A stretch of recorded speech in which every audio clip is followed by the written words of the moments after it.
And we're live, Your Worship.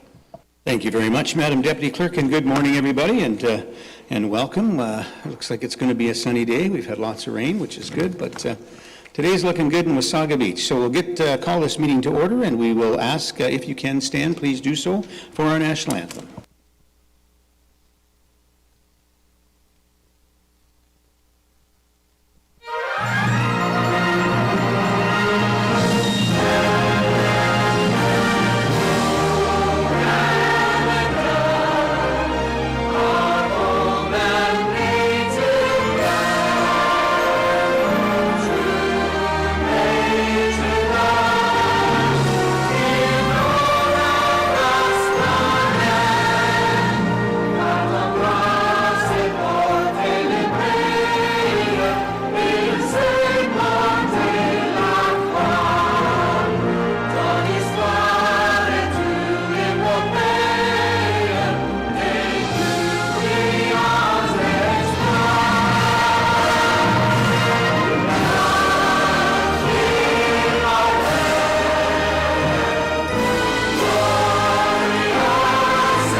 Thank you very much, everyone, and I'll now look to Councillor DeLeo for the land acknowledgement. Councillor?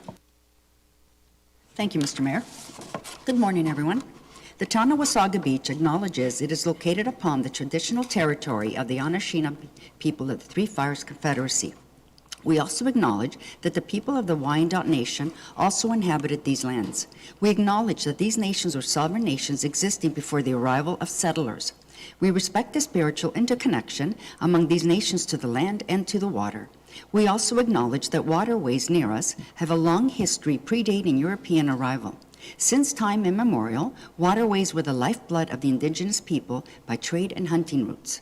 We are dedicated to inclusivity of First Nations, Inuit, and Métis people in our future stewardship of the land and the longest freshwater beach in the world. In the spirit of reconciliation, we welcome the opportunity of learning to be sustainable caretakers of the land and waterways for all future generations. May-wish. Thank you, Councillor May-Gwitch. We'll now move on to item number 2 on the agenda, is a disclosure of pecuniary interests. I have none before me at this point in time. If at some point throughout the meeting a member of council feels they have a pecuniary interest, please let us know for the record at that time. Item number 3 is the approval of the agenda, and I will look to our clerk, Nicole. Madam Clerk. Thank you, Worship, and good morning, Your Worship, members of Council. In accordance with Section 6.01B of the procedural bylaw and following consultation with the Chair, item 6.2 closed session will be considered following the adoption of the agenda today. I would also like to note that item 6.2.2, property acquisition and disposition noted for the closed session, will not be heard today and has been removed from the closed session agenda and will be reflected in the council minutes. Thank you, Your Worship. Thank you very much, Madam Clerk. Any questions or comments from council on those changes? All right, seeing none, we do have a recommended motion that the contents of the agenda of August 27, 2026 be approved as circulated. Could I have a mover and a seconder for this, please? Deputy Mayor Snell, Councillor Timms. All in favor? That carries unanimously. Item number 4 is the closed session with a recommended motion that pursuant to the Municipal Act 2001 as amended, the next portion of the August 27, 2026 special council meeting will move into closed session to consider the following matters. Destination Wasaga Initiative, and you've heard the other item has been removed. Could I have a mover and a seconder for this, please? Moved by Councillor DeLeo and seconded by Councillor Ego. All in favor? That carries unanimously, and we will now go into closed session.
have, Your Worship. Thank you very much, Madam Deputy Clerk, and welcome back, everybody. A short closed session, and we will have our clerk do a rise and report on that at the end of the meeting today. So we'll move on to item number 5 on the agenda, which is presentations, and we do have a delegation today with respect to the Destination Wasaga Master Plan update, and we do have our consultants here with respect to the master plan that will speak to this, but I'll turn the floor now to our CEO, Andrew McNeil. Andrew? Thank you, Mr. Mayor, members of council. We are thrilled to be here today to share the emerging plan that has resulted from the tremendous engagement with our community, and I think every consultant team that comes to our community is amazed just how engaged our community is, and we have not disappointed through this process. Through all of that amazing work, a plan has emerged. We are still engaged in technical studies, market analysis, but I am excited to share that we are already seeing private sector interest that this plan is generating. So that is phenomenal for our community. More work lies ahead. The emerging plan provides strong direction, but we will continue to advance all the ingredients within the plan. So this is a vision that you are seeing. All the components that will need to come to life, they will all need to be studied in further detail. There will be approvals and permits required. So please, this is not a fait accompli. There is more work that follows the vision. Engagement will continue. We are reaching out to Indigenous communities to make sure that we've properly engaged on that perspective and incorporated Indigenous elements into this plan, along with continued engagement with the province, community, our stakeholders. On that front, we are looking at September 24th. We're going to confirm that date publicly shortly. At the Recplex, we're going to give lots of room for as many that want to come out to hear our consultant team come and present the emerging plan to our community at that time. But today is about a check-in with council, ensure that you're comfortable with the direction that this plan is starting to take, and then provide an opportunity for you to ask your questions before we get out in front of the community. So with that, I'll turn it over to Tim, who I think will take the lead in the presentation. Thank you, Andrew, and good morning, Tim. Mr. Tim Smith of Urban Strategies. Just for the record, absolutely no relation to the mayor, Brian Smith. First time we met was when we started this process. Tim, welcome, and I'm glad to hear your team believe that Wasaga Beach is so awesome. So just so you're aware, there are a few homes for sale here. So you're welcome to join us anytime. Go ahead.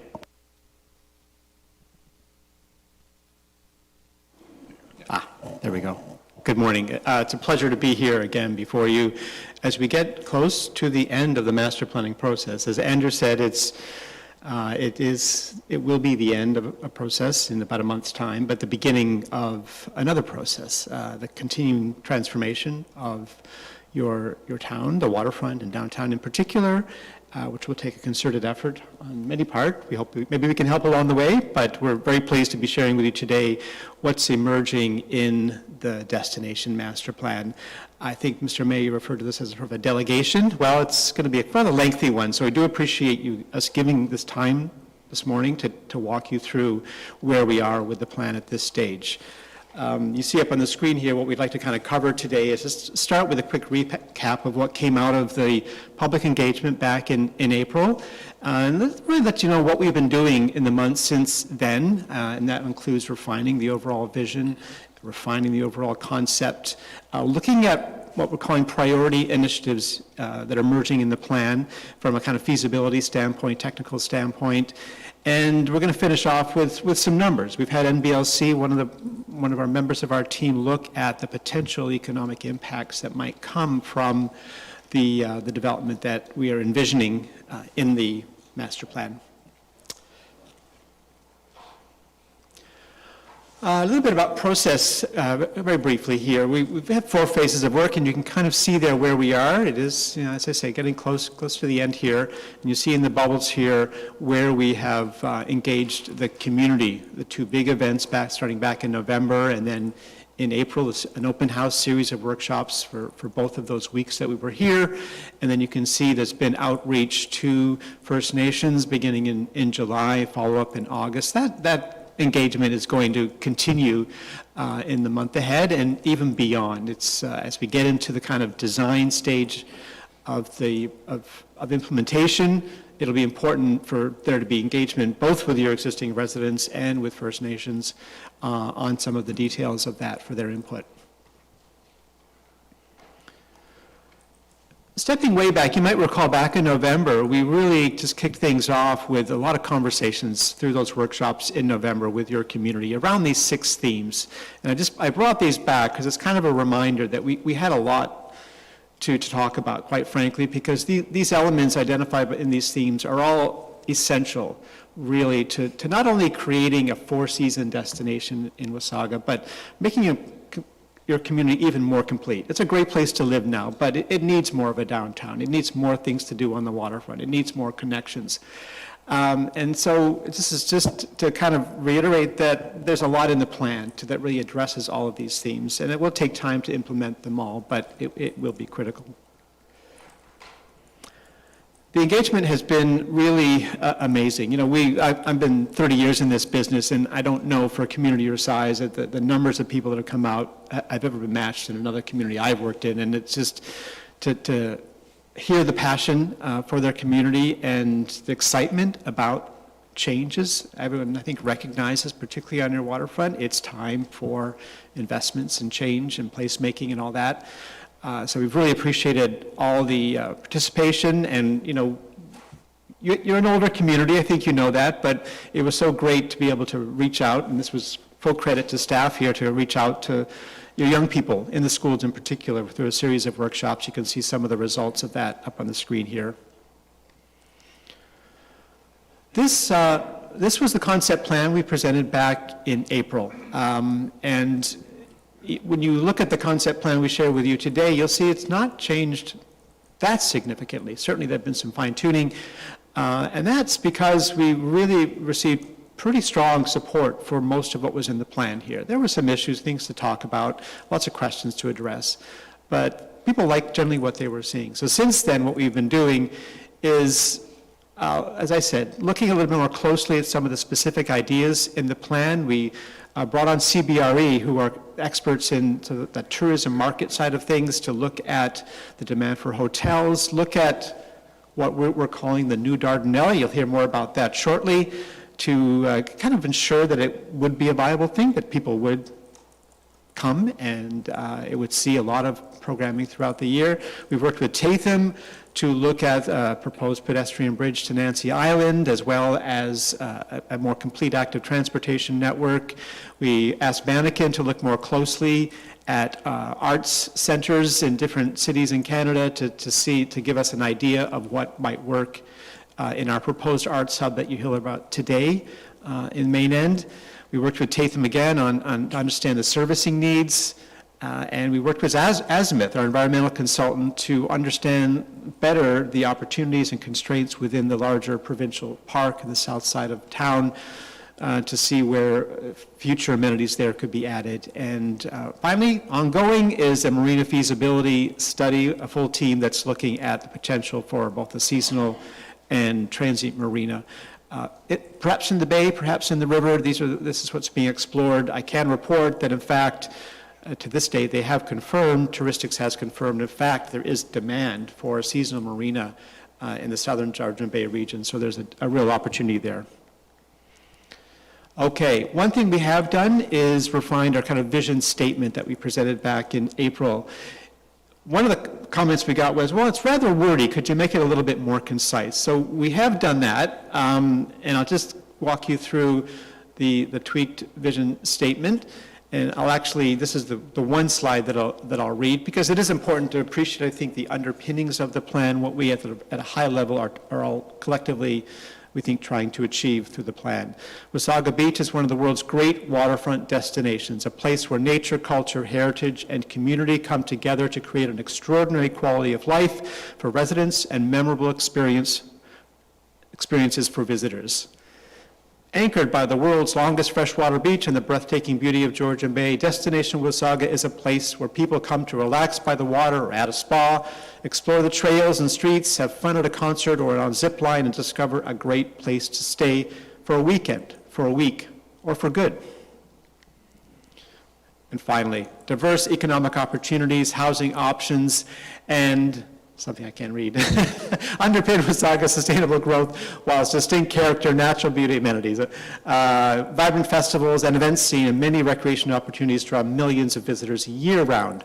Destination Wasaga builds on the town's authentic beach town legacy while creating more reasons for residents and visitors to enjoy Wasaga Beach in every season. All right, now what we have done, we kind of broke up our very long vision before into a shorter vision statement and 5 principles, and each of those are supported by a series of goals. I'm not going to, in the interest of time, go through all the goals here. I hope through the full presentation you'll get a sense of actually what we're trying to achieve in alignment with these 5 principles. So the first is to protect, enhance, and promote Wasaga's extraordinary natural environment. We've been saying for day one, and I think you can all appreciate how incredibly important it is, your number one asset, the beach, the dunes, the forest, the river, the bay, etc. We must protect those while also providing people an opportunity to enjoy them sensitively.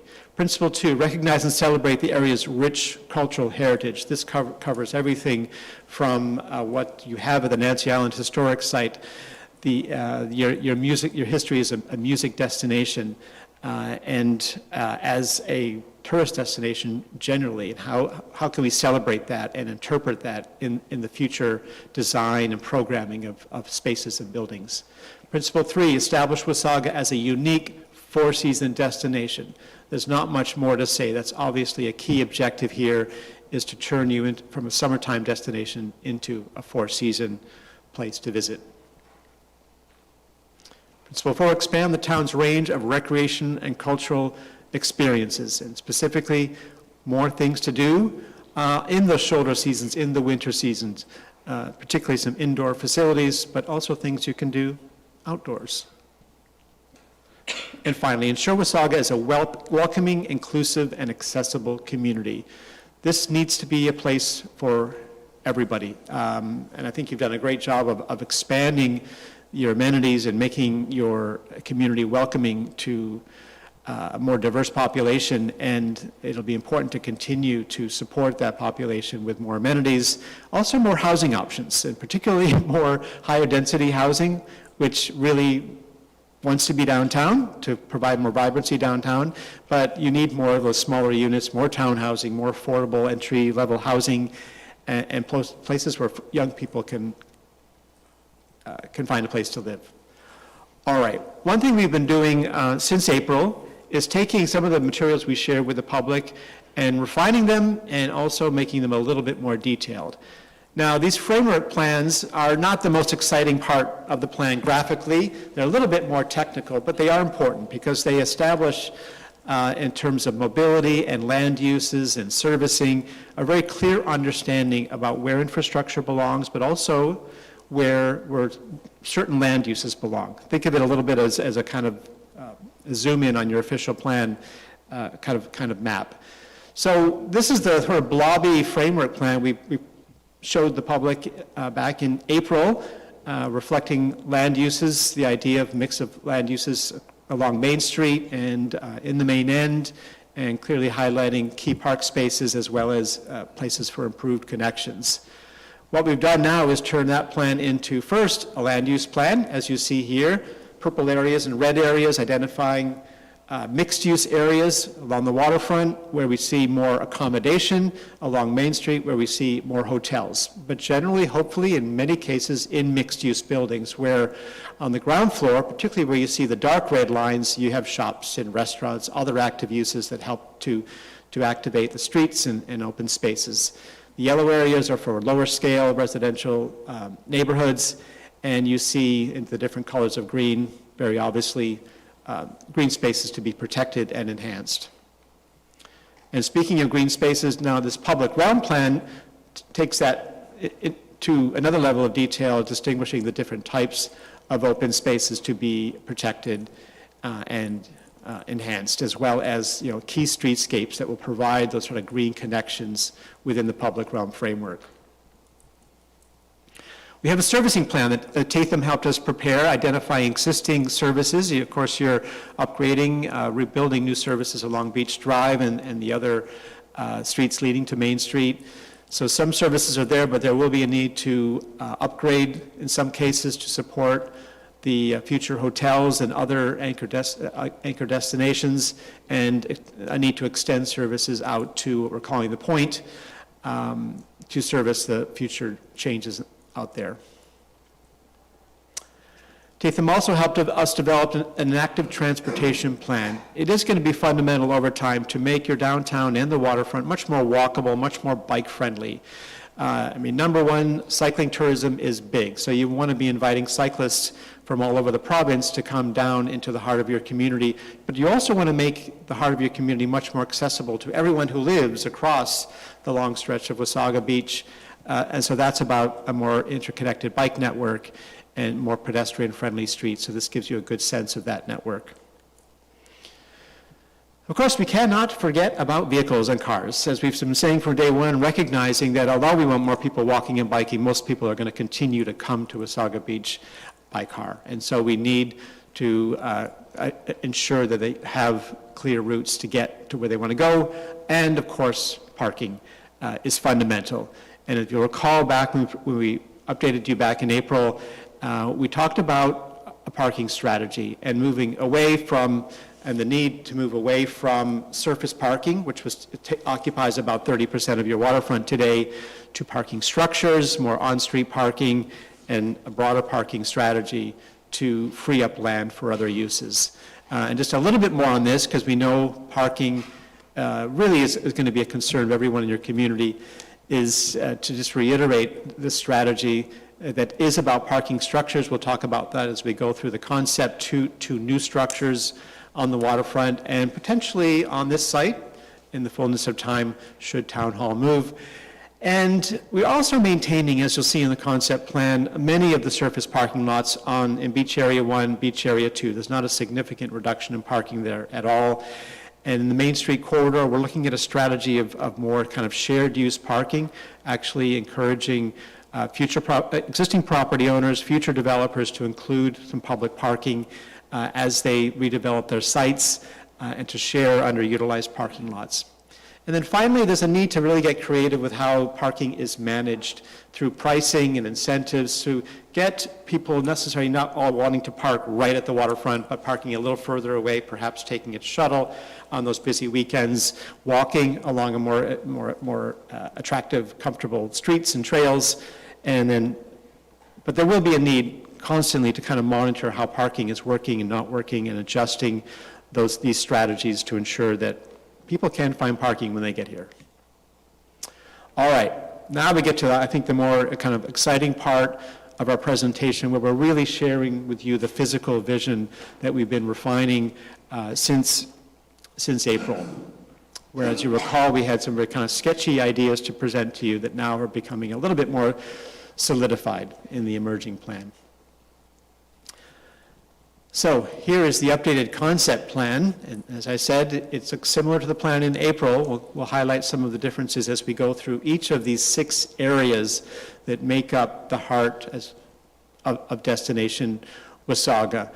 What we're calling the West Waterfront, I think we might have called it the West End, but folks in your community said, well, we already have a West End, it's way, way west. So we've gone back to calling it the West Waterfront. We were calling the Point, I think, the Spit, now it's called the Point. But of course, Main End is at the center of this plan, and we will start there before moving on to the other areas. So here's a much more detailed conceptual plan for Main End. As Andrew made clear, we are still at a conceptual level of planning. There will be a lot of details to be worked out with each of the initiatives that we've identified and highlighted with the labels you see here. We're going to go through each of these in a little bit more detail to explain what we envision and give you a kind of picture of how we see these places being created. So Main End, we've identified here, just for reference, that where the site of the Marriott Hotel, now under construction. You can see on the left there the Stonebridge mixed-use development.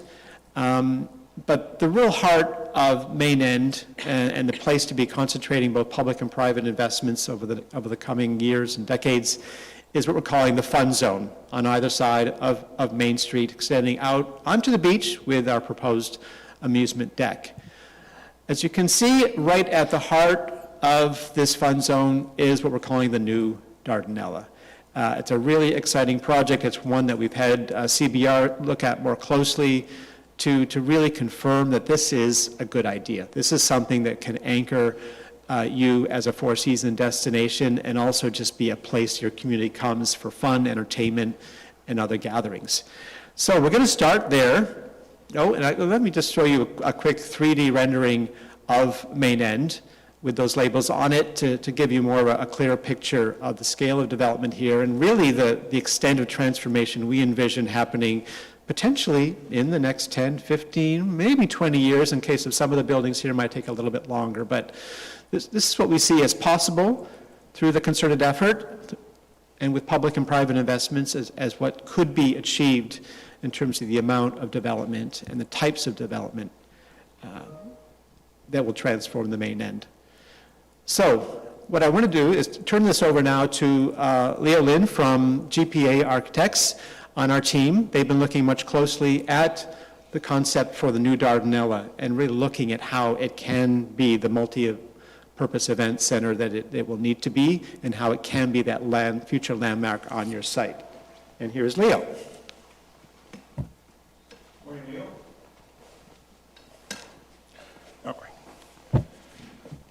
Good morning, Mr. Mayor and members of the council. It is an absolute pleasure to be here, especially at this time of year, and it is really a great treat for us to be presenting to you a new concept for the new Dardanella.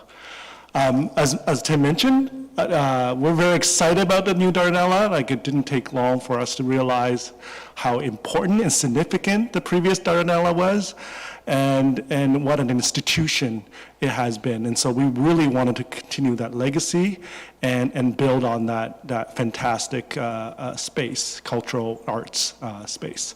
So as you can see here in the aerial view, the new Dardanella is really, sited strategically. It's what we call kind of center ice in the Main End.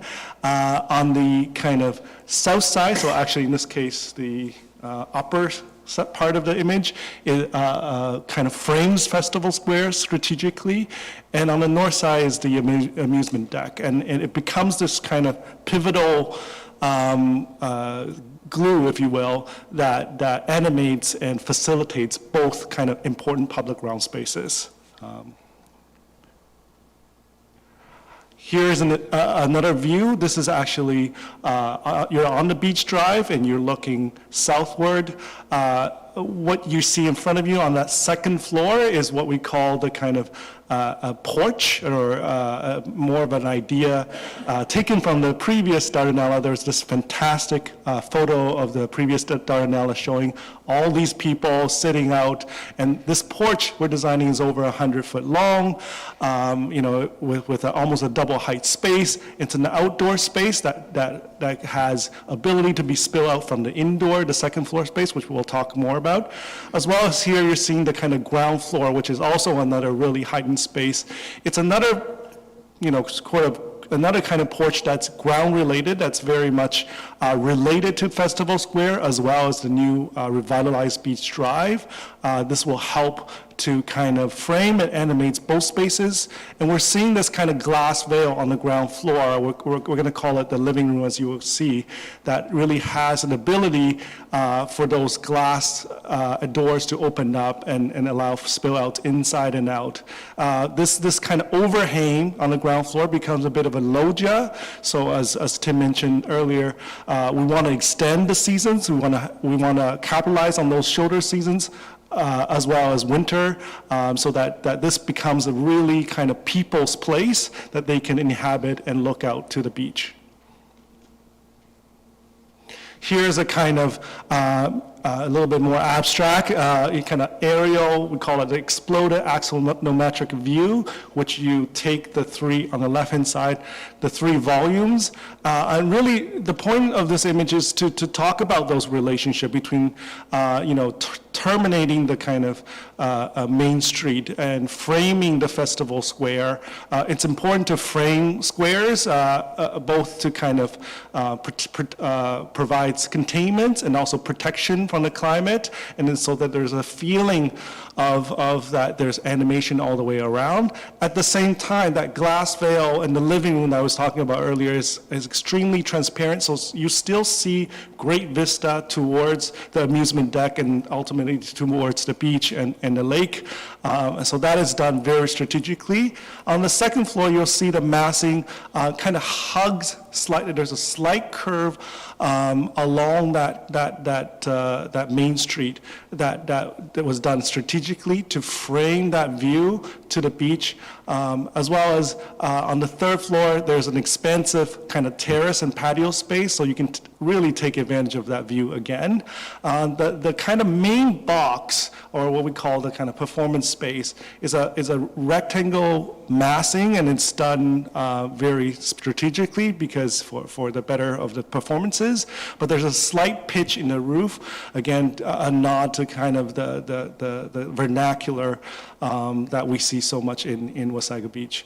The kind of right-hand side images are series of plan. It's maybe a little bit too small, but basically illustrate what I was just talking about earlier. The ground floor, the expansive kind of living room space, which we see has lots of opportunities for the city to display lots of events that are kind of ever-changing, and as well as exhibits, also maybe a little museum for visitors as well as residents. The second floor, there's that purple space, which houses the main kind of performance venue, which has a number of kind of convertibility, flexibility that I'll talk to you about the next slide. And then that kind of green area, just where the curve is a series of kind of event space that could be combined into one big space, as well as a few smaller spaces that could be bookable, as well as open to the public. And the third floor is a destination restaurant that has a tremendous amount of kind of spill out onto a patio space where you're going to be able to enjoy that fantastic sunset. And here's a kind of zoom in of the kind of scenarios of the performance spaces. So this is only on the second floor, but all three diagrams of the second floor. But you can see on the kind of left-hand image, there's a kind of main in that purple of a space where there's retractable seating, and in 12 rows, there's roughly I think 400 people that could sit there, as well as the kind of orange space becomes much more open event functions that could house up to kind of 100, 200 people. And then there's another green private event space that could be separated. The second image is another scenario where the stage is turned around 90 degrees, and it actually takes advantage of the view towards the beach, and I'll show you an image of that. And this one, you're able to sit a little bit less people, but again, you're able to get that view out to the beach. And then the third scenario, where it's all kind of purple, is a scenario where all the spaces could become performance space, whether it's much more high performance or a little bit more informal cultural and music venues. And here's a view that I was talking about in that purple area where, I think that we heard loud and clear. Earlier, we had shown a precedent, I think, in New Hampshire, where there's a stage and the kind of audience was able to kind of view the performance as well as the backdrop of the fantastic view to the water. And here, we're also able to do that with kind of unfoldable walls and to kind of become this fantastical setting and backdrop for a great performance. This is a view now where outside again, and we're actually on Festival Square, and we're imagining that there may be a kind of market, a weekend market, in the foreground, and then you're seeing what I was mentioning earlier about the Dardanella framing the kind of square and providing that containment. At the same time, lots of kind of visibility through the ground floor to see the view. And of course, the kind of signage of Dardanella on top. Here's the same kind of Festival Square. You're actually now on Main Street, so you're able to see that kind of gentle curving, just leading your eye towards the tip of the kind of water. You're seeing now, this is a kind of sunset view, so you're seeing the kind of space both on the ground floor and the second floor lit up. We think that, you know, the use of wood is very, very appropriate. It provides a certain warmth to the space, especially when it's lit up. We thought that the kind of, you know, conceptual at this point, but the cladding could be very evocative if it was a bit of a kind of cement panels, large format that's very, very durable, but it's done and executed in a kind of shiplap or shingle fashion. So it's certainly institutional in scale, but kind of brings back the kind of memories of lots of kind of Wasaga personalities. And here's another view. Now you're at the corner of Main Street and Beach Drive. A very important corner. You're seeing, you're under that kind of loggia or across from that loggia. The kind of corner we thought is really important to anchor it with a feature stair, that's that red spiral stairs that connects to the second level. And then you're seeing the kind of elevated porch where people are hanging out and enjoying the view. And of course, the third floor also has a terrace that has the potential to be accessed by the public, as well as people that are just going up to that destination restaurant. This is an interior view on the second floor of that corner that we were just talking about. You're seeing in the foreground that kind of spiral feature stair. And then this is just one of those events that could be much more informal. Maybe it's some, you know, drinks after a conference where people are able to enjoy the kind of horizon of the lake. And again, that wood soffit really brings in the warmth of the space. And then finally, I'll leave you with this view. This is looking back, those of you that are able to enjoy from the boats. And, you know, it's as important as some of the views that we looked at earlier, that when this building kind of lights up, there's a really kind of different personality and iconography that really says something about Wasaga in the 21st century. Thank you so much.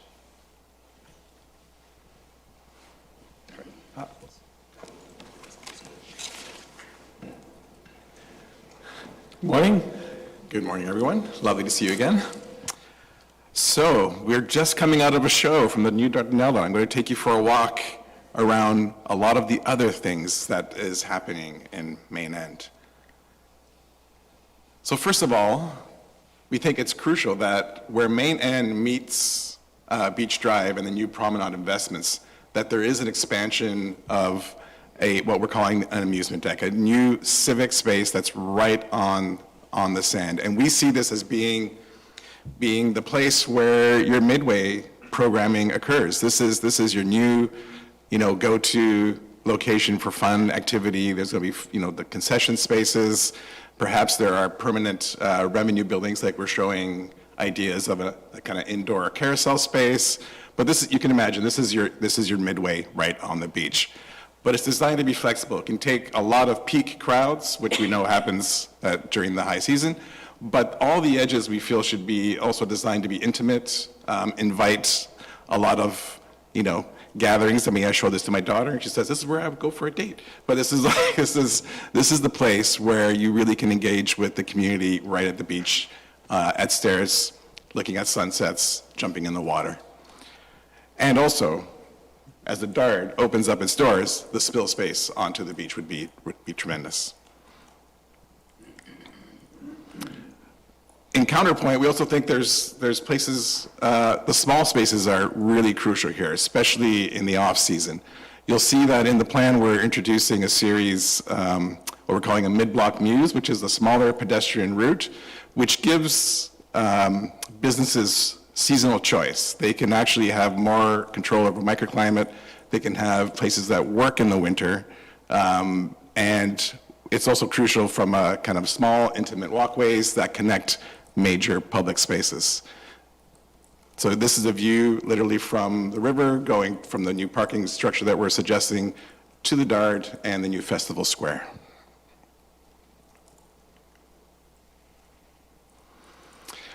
Now, pairing with the Dard, we do think this is also an incredible moment to say this is becomes a cultural anchor.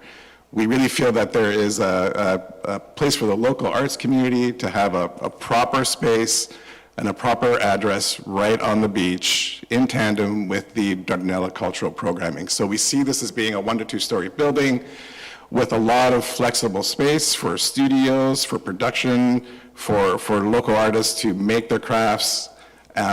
It becomes a tourist destination in and of itself, but it also becomes a very functional community asset.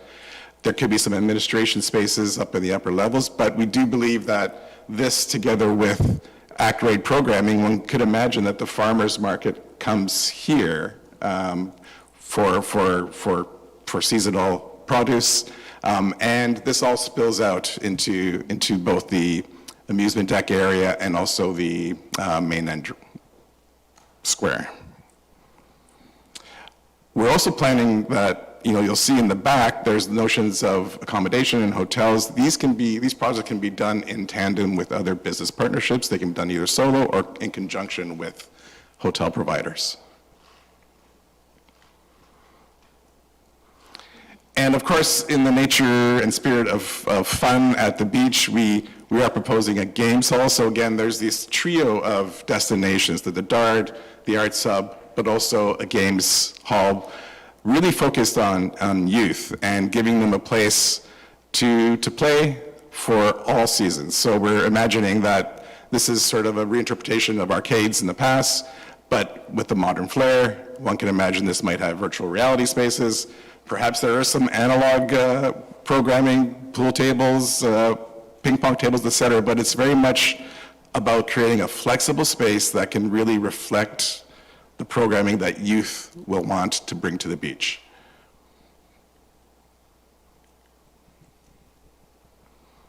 And again, as we're going towards the river through that muse image, we do believe that there's an incredible opportunity to bring transient boaters to Main End. Once Main End grows, there will be, real cause for having boaters from all over Georgian Bay to come right up to Main End, park at the river. We're suggesting that the river front needs a new boardwalk, new proper infrastructure to provide for both a new public realm approach that takes you along the point, but also to give proper moorage for transient boaters. We have completed a marina study and there is demand, so we would estimate that at least 50 slips here right at Main End Bridge could be accommodated and have the traffic necessary. It just brings the life of the river right up into Main End.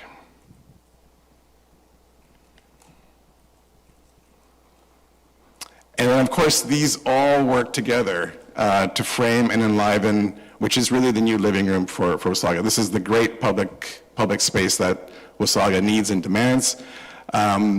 This is showing a view towards the north, towards the Dardanella, and it's framed by the arts market, it's framed by smaller scale retail, it's an animate space, it's lively, but it's flexible. This shows Main Street coming right down to the beach, but it's an idea that Main Street should be flexible, closable when the demand is necessary. You could imagine Main Street being closed. The square, the amusement deck, the Dardanella, the Arts Hub, these all work together to really create an amazing space of energy and commerce. This is really the future postcard of the Main End rejuvenation. And on this, I'm going to pass it to Shadi, who's online.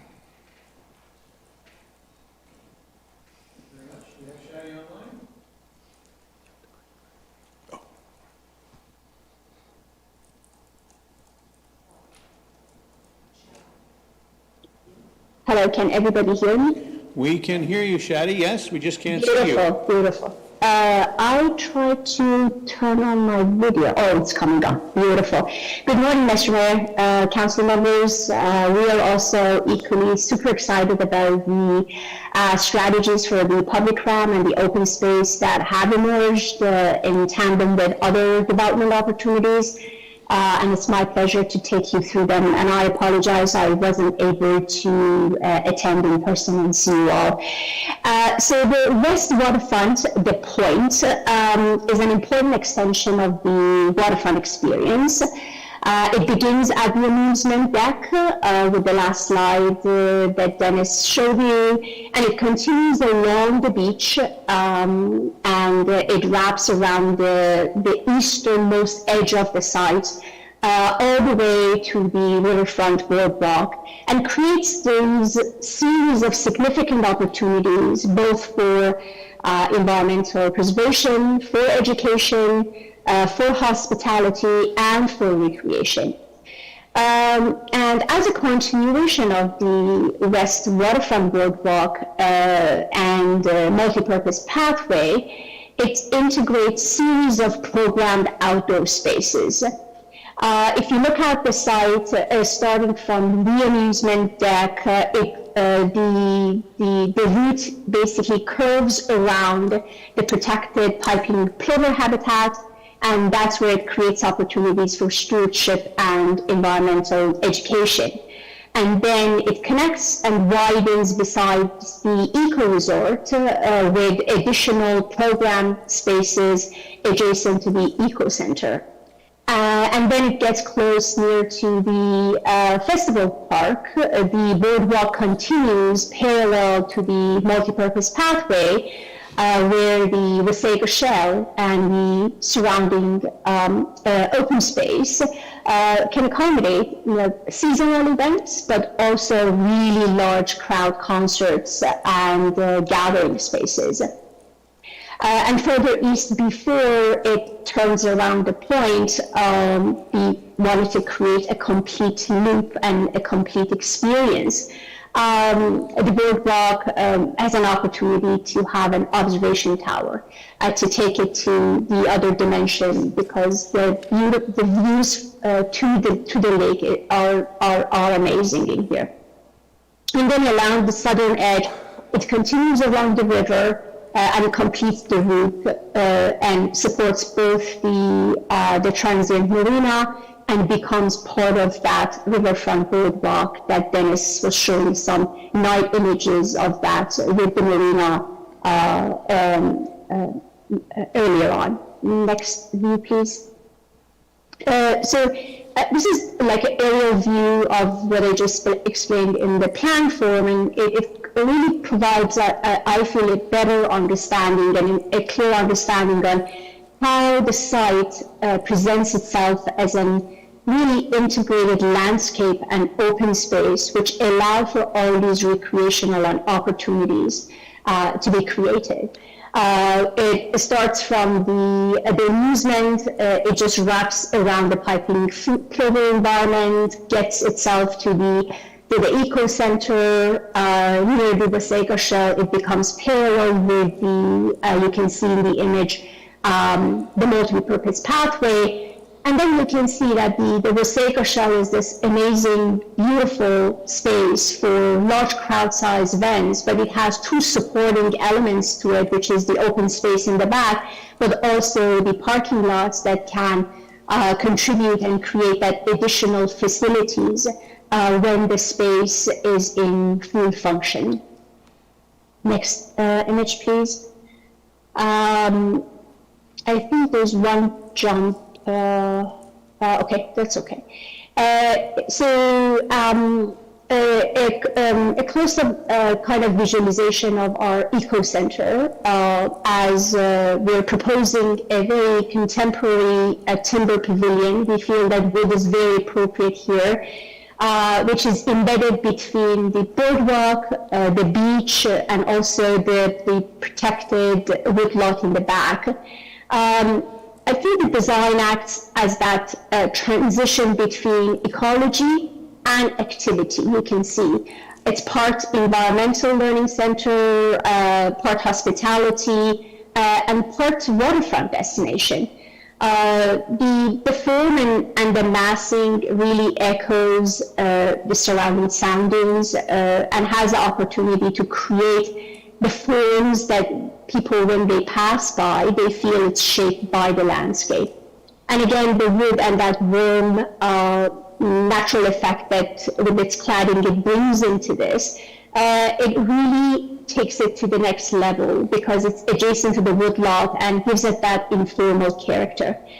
It's envisioned to have the opportunity to be in 2 levels because it creates the other dimension of being able to view the woodlot, view the point, and view back to the amusement deck. But also at ground floor patio, it's that extends the building program all the way to the edge of the boardwalk and to the edge of the beach. Next view, please. I love this photo. I love really the atmosphere of love being there and being part of what it's trying to create. It's a concept and a sculptural. Usego Shell. It's a sculptural open air performance pavilion that we feel its architecture needs to grow from the surrounding landscapes. How we envisioned it is a series of sweeping structural ribs that creates this enclosure. And when we look at it, we feel it's a shell, it's a wave, or it's a wind-shaped dune. The timber expression, again, here creates that warmth and gives the venue a natural character and connects it with the waterfront. The performance lawn is shaped as a broad, gently sloping amphitheater that it rises gradually away from the shell. And I think the landform it creates, it provides beautiful sight lines to the stage, and it allows the large crowd to sit and comfortably experience the venue. We also think that the landform that we're creating around it supports that movement and flexible ground circulation and enables the place to function as an everyday park and when the events are on as that place that's truly memorable and activated. Next slide, please. Okay, I'm jumping in on this one. So we are suggesting that we reimagine the approach to the river mouth as an arena of discussion. And as the slide suggests, this is a very bold approach, but we think it's something definitely worth investigating in further detail. And we're taking 3 approaches to the river mouth. Obviously, everyone's familiar with the river. It's unpredictable. It has silting issues. It impacts life up towards the town itself as far as how it's managed and the expenses of dredging, et cetera. And the first intervention we're suggesting is introducing a new channelization of the river mouth, stabilizing the river mouth from swinging back and forth along the beach with 2 new groins. That, in theory, should allow for the river to self-manage itself as far as cleaning the sediment deposits, et cetera. And in so doing, the second intervention is that if the groins are successful from a perspective of managing the river, managing it from a boating perspective, an access perspective, there is a logic to say there is a potential for a bayside marina. And further to our marina studies, there is demand regionally around the bay that we could estimate between 250 to 400 slips for seasonal slips here to be integrated. So this is in combination with the transient slips that we're suggesting at Main End. Now, once this is all here, the really wonderful opportunity is to say, well, can we now bridge the mouth of the river and actually finally connect the full 14 kilometers of the beach into an incredible community amenity. It is also an incredible landmark. It puts Wasaga on the map from a perspective of this becomes a 3-hour promenade from one end to the other, experience the beach and all the different communities along it. So it's an incredible opportunity to create a true landmark for Wasaga that has a functional role as an infrastructure piece. Needs to say, anything here has to be truly vetted with environmental restrictions and study and technical study, but we would hope that it does a few things. One is that it could expand the plover habitat, and beach creation here could actually expand and make this a more hospitable area. We also want to ensure that sturgeon and fish habitats, anything that is built in here would actually improve and foster growth in those environmental investments.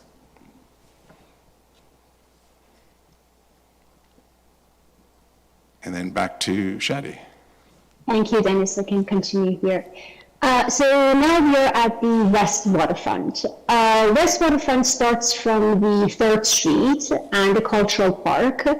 And the vision for it, which we heard a lot from the community, is about a year-round civic landscape that can incorporate art, gathering, waterfront environment, and all this coming together, which also can provide in the future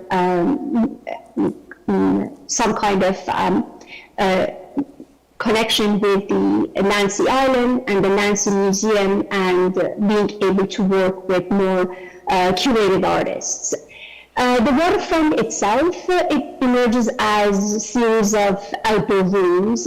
They're all elevated and wrapped around the protected foredunes. And along the southern edge, always flanked by the multi-purpose pathway for cycling that connects all the way from west to the east waterfront to the point. The existing woodlot and parking and facilities have been maintained in this scenario. And there's also an opportunity for a future treetop trekking operator to use part of the existing woodlot where you see the label aerial attraction is. Next slide, Dennis. Again, an aerial view of the proposed waterfront park. The boardwalk from east to west remains the most important element, defining both movement and where people can linger. And that, I think that language defines both east and west waterfront. It starts along the dune landscape and allows the public access while limiting disturbance to the sensitive dune vegetation. It's broad, it curves around the foredunes and runs parallel to the sandy beach, which you can see it features the outdoor rooms with seating areas, with potential food trucks coming in. It has two major, bigger, as you can see in the image, outdoor rooms. One is the community deck, which is an elevated part of the boardwalk, direct access and accessible accesses and ramps and stairs to the beach, suitable for gathering, a potential splash pad, a themed playground, and some spill-out zones for any future possible beach bar operators. And as you can see, a new bike path, a multi-purpose bike path, is a dedicated pathway and runs along the boardwalk on the southern edge, and it runs through the green buffer on both sides and creates that faster moving effect at the same time along the beach and constantly looking at all the activities in the beach. And you can see again in the background, the woodlots have been preserved. There's an opportunity for an aerial attraction, a trekking top to accommodate, and also maybe a future gondola that will give that three-dimensional, really higher up view of all these attractions, which can be quite amazing. Next slide, please. It's a type, and this is an example, it's a type of an attraction that can be accommodated in the woodlot. It really benefits from being in the mature woodlot because the seasons that it's not used, it can be kind of the structures can be combined with the natural elements. And it's something that really doesn't matter how old you are. It's an exciting, I think, opportunity for folks in all ages. Next slide, please. So this is a closer look at the proposed character for the community deck. It is the vibrant waterfront hub where recreation, social activity, beach experiences, they all come together. At the heart of it, it can include an interactive, a very theatrical water feature experience. Kids always enjoy it, and families as well, being closer to the beach.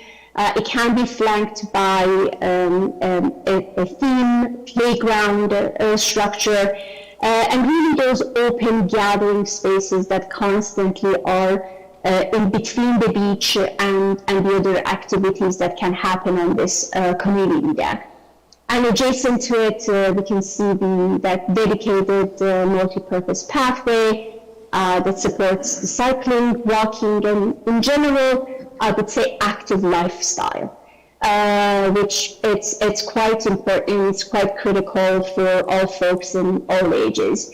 But at the same time, maintain that safe, really comfortable separation from a more social and pedestrian focused spaces. I think this relationship really reinforces the waterfront boardwalk role as both a movement corridor and also a place to linger. Thank you, Dennis. And this view illustrates the proposed gateway to the waterfront. It's right at the intersection of the 3rd Street and the Cultural Park to the north, and the Beach Drive.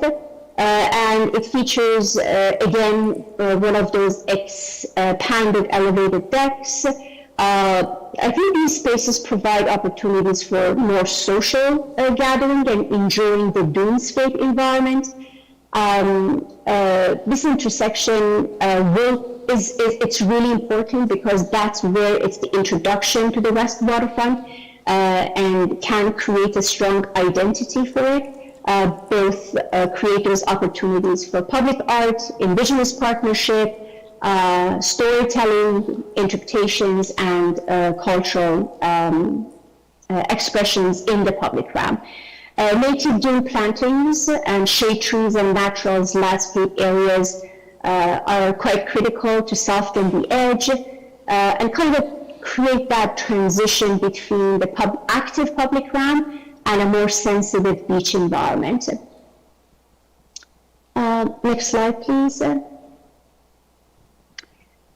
This view presents the cultural park as a real year-round public destinations that it is meant to be. It shows how the activities can be extended beyond the traditional beach season, and it's conceived as that flexible cultural landscape environment. It brings together gathering spaces, public art, opportunities for First Nation involvement, to create that every season opportunities. It also includes that integrated dunescape environment to it and the ecology, and puts them at the forefront, while creates these small pavilions and these sheltered outdoor gathering areas that can support year-round community gatherings. I think this cultural play features it's very important installations in this park. That's where it blurs the line between the recreation and culture, and that's where it invites exploration and interpretation and informal play. And I think these places all together should be seen as a cohesive element with cohesive languages that distinctly identify the public realm strategies for the Wasaga Beach. Thank you. Good morning, Mayor and Council. It's been a pleasure to work with you and your staff and community on this project. It's been very fun and exciting. When our team started about a year ago, one of the first big opportunities that we saw was what we've been calling the Discovery Corridor. If you look at Wasaga Beach from above, you realize that some of its greatest assets really are kind of aligned. So there's Beach Area 2, just adjacent to the main end. There's the Nancy Island Historic Site, which we all know is being reinvested in by the province. And then on the other side of the river, there's the Provincial Park, a bit of a hidden gem in the community. So we see a tremendous opportunity in physically linking all of these spaces, as well as creating new destinations along that corridor. So Shadi just walked you through the Culture Park. There's also an opportunity to reimagine this site, the Town Hall site, in the longer term if Town Hall finds a new home in the community. So I'll walk you through some of the key opportunities that we see along this corridor. But first and foremost is the physical connection, a pedestrian bridge over the Nottawasaga River. And this isn't a new idea. It was actually proposed in the original master plan for the Provincial Park back in the 1960s and 1970s. The idea was to not just link these major destinations back then, but it was also to relieve some of the traffic pressures, to provide an opportunity for people to park and walk across the river. What we're seeing differently here, though, is that the bridge is not just about a physical connection to the beachfront. It's meant to be a piece of civic infrastructure in and of itself. So you can see in the rendering, it's a very beautiful piece of architecture. And you can imagine seeing it from the main end bridge, sort of as the backdrop to the sail structures that are on Nancy Island. We also see it as a bit of a destination in and of itself. Dennis spoke about the transient marina. People are really drawn to water, the activity along a river. You can imagine people stopping here and to just watch the boat activity going by. We have had Tatham, our engineer, look into this at a more at a very sort of pre-feasibility level, just to understand how it is functional from different perspectives in terms of the length of the span, making sure that an accessible connection can be made across the river, but also to ensure that there's enough of a span and height to ensure that this doesn't disrupt boating activity along the river. This, of course, would need to be worked through in more detail, particularly with HPP on the Nancy Island Historic Site.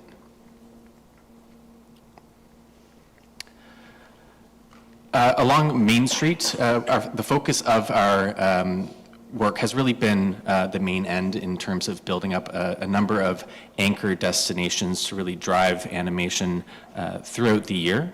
But we did talk a lot about Main Street through public engagement. What we heard from the community was that they wanted to see a lot of sort of mixed-use developments, shops and restaurants with new residential uses above. Main Street is a very long street, and I think that type of development will take decades to happen. What we've done in the master plan, the emerging master plan, is really focus on two nodes along Main Street.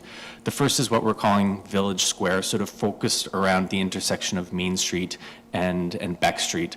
So we're calling these two anchor mixed-use developments, which would essentially introduce a significant amount of density right on Main Street, help to sustain local businesses and services, feet on the street, for example, but also to sort of set the scale and the quality of design for future development along Main Street.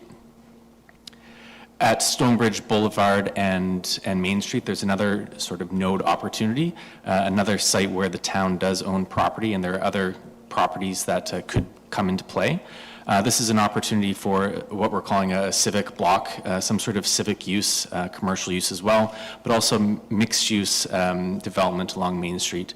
The opportunity here and why we consider this a strategic site, it really is a lot of people's first impression to Wasaga Beach. So coming down River Road and into Main Street, this is people's first experience. So to highlight that with a great architecture and an enhanced public realm would create a great first impression from the get-go.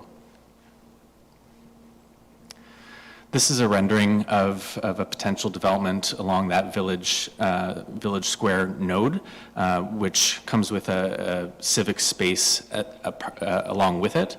Of course, this would go through more detailed design, and the design and look of it would evolve. What we've tried to visualize here is something that captures a more small town or a Wasaga character that is kind of more authentic to the local environment. We also talked a lot about the provincial park as an opportunity through public engagement, and I think what we heard from people is that it's a hidden gem. Everyone knows about the beach, not enough people know about what the provincial park has to offer. So there is a lot that could happen here, and this would be subject to discussions with the province about how to enhance it as a destination, and not just in the summer, but throughout the year. Some of the ideas that we've put forward for discussion are an enhanced Nordic Center and spa. So building on the Nordic Center that is there, creating an opportunity for people to spend the day skiing or snowshoeing, enjoy a day at the spa or a drink at the end of the day. So enhanced lounge areas, dining areas, for example. Opportunities to actually stay in Wasaga Beach Provincial Park. So opportunities for camping and glamping, but also potentially paddle-in campsites, ski-in campsites at different locations within the park. On our first trip here, the town team took us up to Monument Hill, incredible views across the bay and to the escarpment. There are opportunities to leverage that. We've put forward ideas about a viewing platform to enhance that view and expand that view. And then an adventure park. So Shadi showed some examples of opportunities to get up in the trees in an ecologically sensitive way for youth, but also for adults to sort of interact more intimately with the natural environment in this part of town. Just a few precedents of other places across Ontario and beyond that have introduced these kind of elements in provincial parks. Then on improving connections, Tim mentioned at the outset that we've had Tatham, our transportation engineer, look more broadly across the town in terms of connectivity. One of the things that came through that is that there are strong cycling connections to Wasaga Beach, but actually getting through Wasaga Beach is a bit of a maze in terms of there not being a very clear and direct connection. We have mapped out a potential crosstown cycling route and identified the specific improvements that would be required to implement that. And building on Dennis's overview of the potential pedestrian bridge across the Nottawasaga River, that could potentially be part of that connection, but there is an opportunity along River Road East to facilitate that as well. We've looked more broadly at the whole town, recognizing that people's experience in Wasaga Beach begins the moment they arrive. So we've provided recommendations on enhancing gateways and approaches, so the main places of arrival, opportunities to improve this with landscaping, coordinated tree planting, for example. The 18th Street or Veterans Way Bridge, this is a bridge that has been studied through an EA as being necessary to help alleviate some of the traffic pressures that the main end in particular experiences. So the master plan, the emerging master plan lends support for that notion of what would first be an active transportation bridge and then expanded to a full vehicular bridge in the future. And then finally, Moseley Street improvements, recognizing this corridor as one of the key corridors into the heart of Wasaga Beach, something that could be enhanced with streetscape improvements as well. Tim mentioned that there'd be a lot of ongoing technical studies. There are some that he would like to report now in terms of some of the environmental review and the initial economic impacts of the master plan.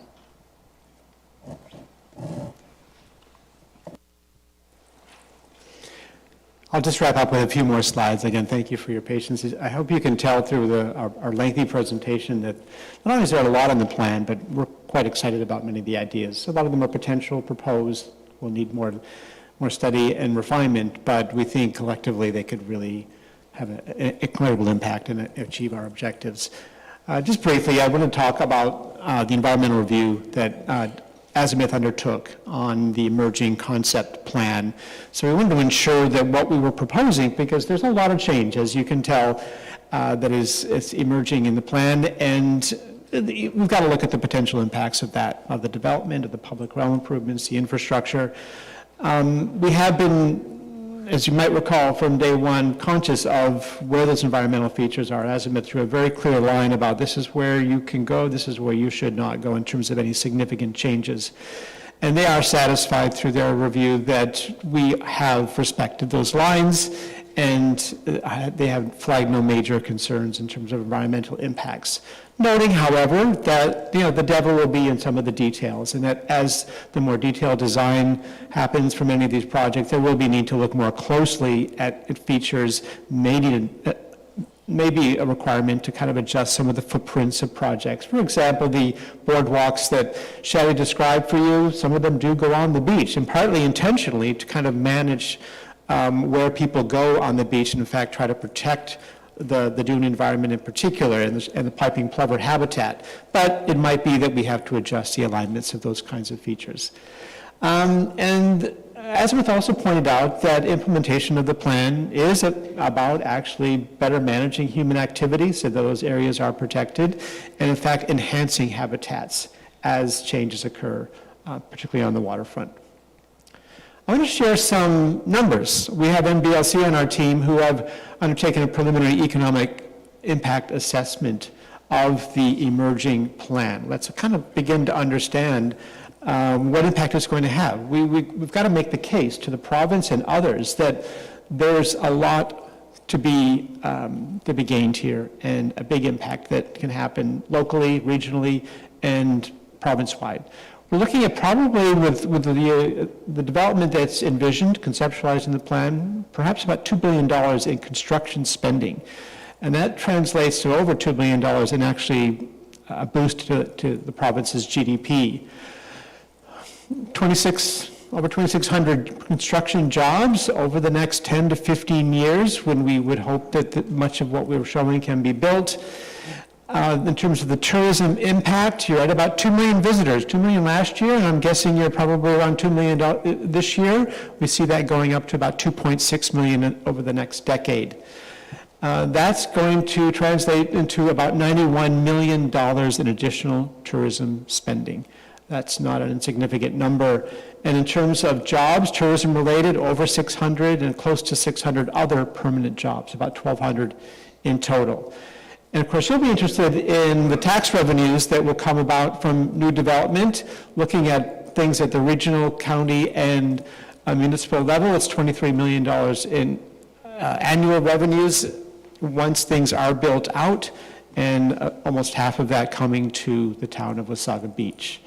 So I think pretty impressive numbers there. And I also want to balance the kind of economic impact with a recognition that there's also, we think, going to be a really significant improvement to the quality of life for residents in Wasaga Beach with many of the changes that we're proposing in the emerging plan. And you really see them summarized here. We've talked a lot about the improvements to access and mobility. We're maintaining, protecting existing parkland on the waterfront and adding to it, enhancing it, adding more recreational amenities. I think you got a very clear idea that there's going to be many more cultural spaces and facilities for a whole range of programming. Commercial amenities that will come through the mixed-use development, restaurants, shops along Main Street and Main End, Educational opportunities, particularly with the Eco Center, but also with the investments in Nancy Island. Clearly, these will be bigger destinations, not only for tourists, but for school groups. And finally, we are over time intending to see built more housing, particularly in downtown. That will take the form of townhousing and apartment buildings along Main Street, which we really would kind of give you a more balanced supply of housing citywide to support your more diverse population. And that really takes us just pretty much to the end. So here you see an outline of our next step. We have an update to the community at the public forum this evening that Andrew will deliver. We're going to be continuing to engage with the community. As you saw in one of the early slides, Indigenous engagement was initiated earlier this summer and will continue. That relationship will be important as the plan is implemented. Conversations are kind of ongoing with the province, and we want to make sure that they're kind of supportive of many of the ideas here, as I think you can appreciate. The province will have a role in implementing parts of the plan, certainly when it comes to funding. And then we'll be refining, fine-tuning the master plan over the next month before we bring it back to you and to the public at an open house on, as Andrew said, September 24th is the target date for that. And then it's on to the next phase of work, more detailed design, more detailed feasibility studies, more detailed environmental reviews, approvals, and execution. Thank you very much for listening to this lengthy for reference as we address whatever questions you may have, comments you may have. Thank you. Well, thank you very much, Tim, Dennis, Leo, Shadi online, if she's still with us, and James. I think it's the first time we've been together that we really haven't seen Sarah or Ning, but I'm sure they're busy at the office working away on this. So thank you again, Tim, to you and the team for coming out today and giving us this presentation. As everyone can see, this is a big project, and it's complex. And it takes time, and it will continue to take time, but I certainly think we're on the right path. Before I go any further, I'm going to look to our CAO and any other staff who have comments, and then I'll go to members of council. Andrew? Mr. Mayor, I had 2 additional slides. I know you're busy. You've been writing down a bunch of questions. No, we're slided out. Sorry, Andrew. These are good ones. These are fun ones. Go ahead. Could I, Anmol, can you please put up those 2 other slides?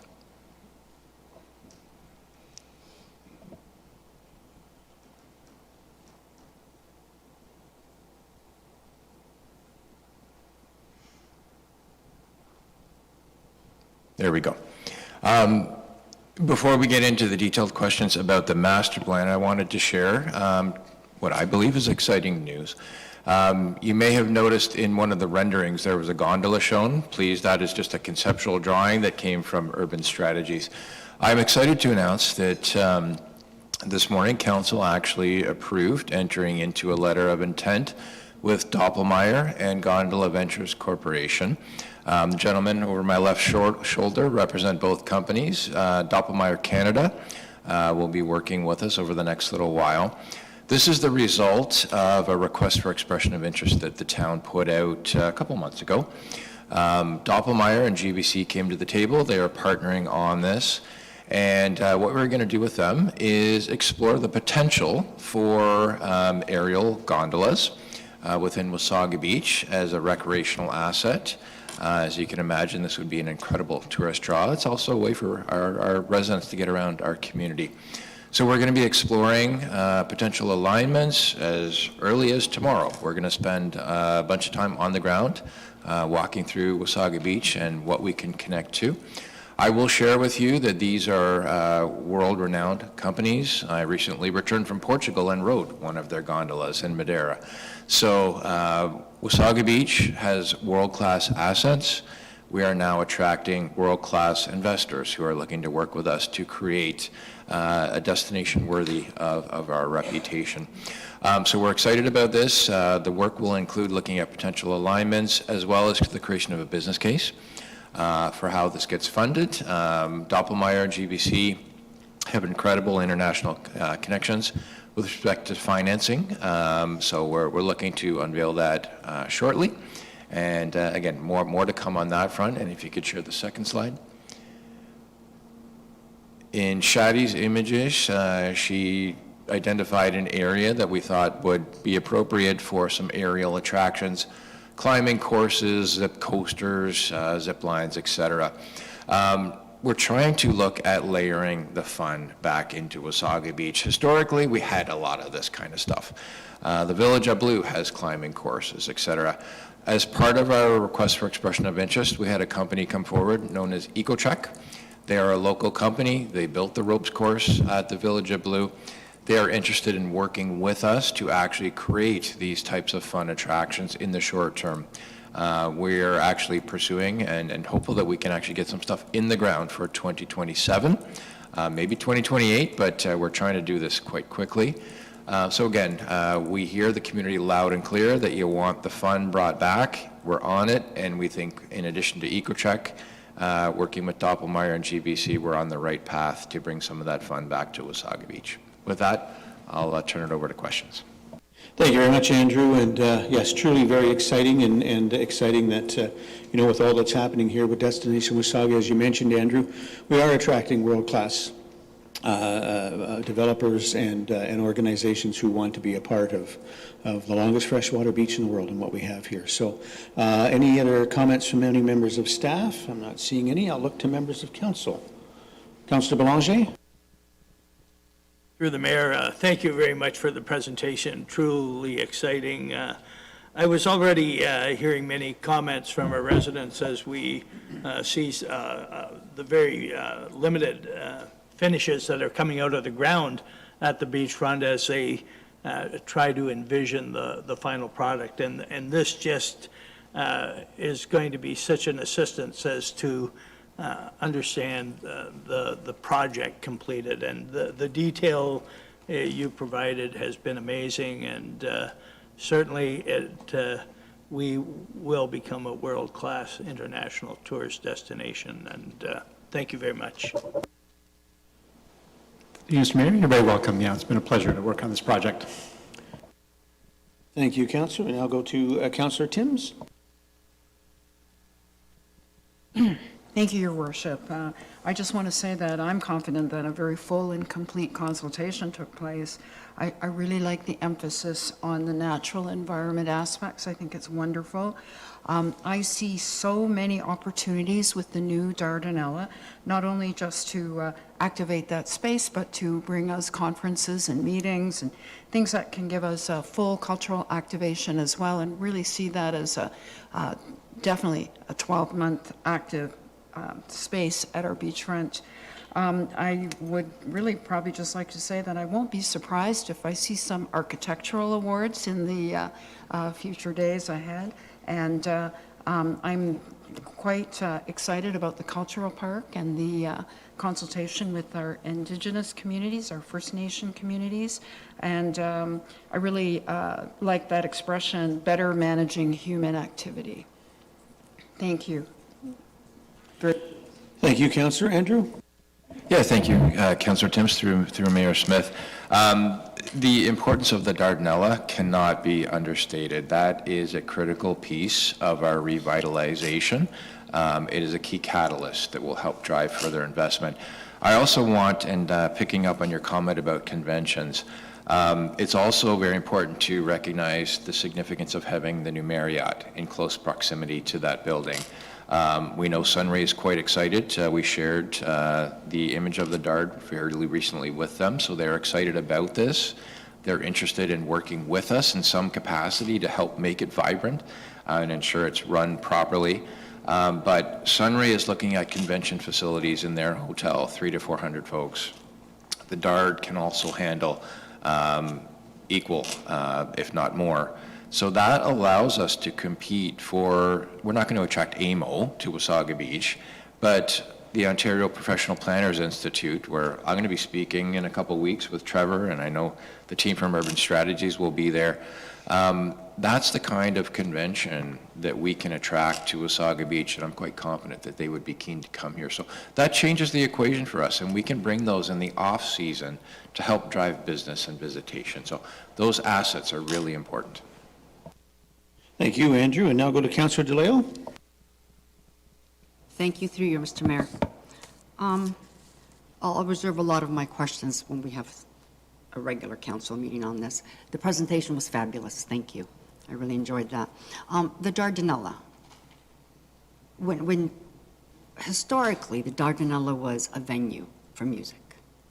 So this is not technically the same. So through you, Mr. Mayor, it absolutely is. So it's a flexible venue that absolutely can be a music venue, and it is intended to be a music venue. It's just flexible that it can do more than just music. So it's flexible to be able to host receptions, conventions, but the core function of that building is about music. That's our identity. We're bringing the name forward because that's what we want to recreate. The Dardanella, quite frankly, it was a bar. This is a sophisticated venue that allows us to compete within Ontario, and let me explain a little bit what I mean by that. There are larger concerts that go on in Southern Ontario at the Rogers Centre, you name it. There's a bunch of venues down there. In Central Ontario, there is a lack of really high-quality performance venues. This would really separate us from the crowd and provide the ability for intimate music performances. That's what CBRE has shared with us. That's our sweet spot, where you can come and see great Canadian bands, Bare Naked Ladies, others, in a venue of 800 to 1,000 people, where in Toronto you're seeing them with crowds of 20, 30,000. So it's much more intimate. And that can really be, it's historically what we've always been. You've been able to see those in a small venue. So we think there's a strong market, but I just want to emphasize music is core to that building. May I? But wasn't the arena also built with the same idea of bringing music over there? Then we have Correct. then we have the community theater at New School. Then we Correct. have the band shell that's going to be built. Isn't that Correct. supposed to be for the larger? So Yeah, I'm and so seeing all the- these. Do we have that many people going to come? And sorry to interrupt. Council has challenged us to become Central Ontario's live music capital. When you go to places that have gone after a title like that, like Austin, Texas, you need multiple venues, and they're all serve a little bit different function. So the new community theater is 300 seats. This would have flexibility, 1,200 at the new Dard. When you're doing an April wine concert that we did a couple years ago with 15,000 people, yeah, that would be out at the new band shell on the Point. If you're doing a concert in the middle of winter for a couple thousand, then we have the arena. So we have flexibility depending on the talent that's coming through to tailor it to a specific venue. I envision the new Dard would be the highest quality, sound, acoustics, etc. But again, there's nothing wrong with having multiple venues when you're trying to recreate the music icon that we always were and still continue to be. Yeah, and I think it's important to clear up a couple of things. The Dardanella actually was built to be a dance hall in a bowling alley in the basement. It was never meant to be a music venue. It turned out over the years to become more of a music venue, especially once new ownership took over and it became the hot spot, and so on and so forth. And then with respect to our arena, the arena was never built and designed to hold concerts. It was built as an arena. This council decided to do our best in order to host concerts there, to raise dollars to hopefully help pay for that $60 million that we need to pay off on that building. But it was built as an arena. It was never built as a music venue. Sandra? Through you, Your Worship, absolutely. And so I just wanted to flag a couple of keywords here of what is being proposed. And one is purpose-built. We do not have any purpose-built large indoor venue that could serve 365 days of the year, 4 seasons, right? And so this would be a purpose-built performance venue. The other word that I wanted to really sort of highlight when we talk about what is being proposed here is the idea of destination infrastructure and demand-generating infrastructure. So when we think about a venue a purpose-built venue that can provide, year-round programming, that helps to create demand for visitation, that then spills out into our community with our local businesses, helps get bums in beds. And so, of course, the plan proposes many things, and of course, you can see that obviously hotels need bums in beds, and that's part of what we do to create that demand. Just with regards to the other ideas and concepts that are proposed right now, also, there is, weather is a factor, so you have to sort of look at how you're balancing your destination infrastructure down at the waterfront, and I think that's one of the considerations that we're always keeping in mind is how do you create that iconic outdoor Under the Stars festival, that thing that is really much in our DNA here in Wasaga Beach, and balance that with our goal, which is to become a four-season destination. And so there has to be the right mix. I think that we're working at still figuring that out, but those are important considerations. Thank you, Sandra. Tim? Yes, if I may, Mr. Mayor. The question, because, when we look at a project like this, you do have to look at the feasibility of it. Is it going to work? It looks great and sounds great to recreate the Dardanelle, and we debated, is that the right name for it? Because it's inspired by the Dardanelle, but it is going to be much more than that, as you've heard. And what I want to report to you is that we did have CBRE, as I mentioned, look at a pre-feasibility study and look at all the competition regionally and even beyond to see how this would slot in and work as its own facility. And I just want to share some numbers. So their projection is that within a few years of it being built, it would accommodate probably about 85 concert-type events, and then close to about 80 other conferences and meetings, those kinds of events, and at least once a week, more than 50 kind of social events, weddings, that kind of thing. So just about every week there'd be a pretty major event in one of the spaces that Leo described for you. So it's going to be well used, there's no doubt about that. And as well, you've got on top, the third floor, a restaurant that's going to be a fantastic amenity and a revenue driver, as well as retail space along Beach Drive. So that actually makes it a little bit different too. And, on those times where maybe you're not generating a lot of revenue from events, you will through those spaces. So economically, it should be feasible and have the impact that you've heard Sandra and Andrew describe. Thank you, Tim. Councillor?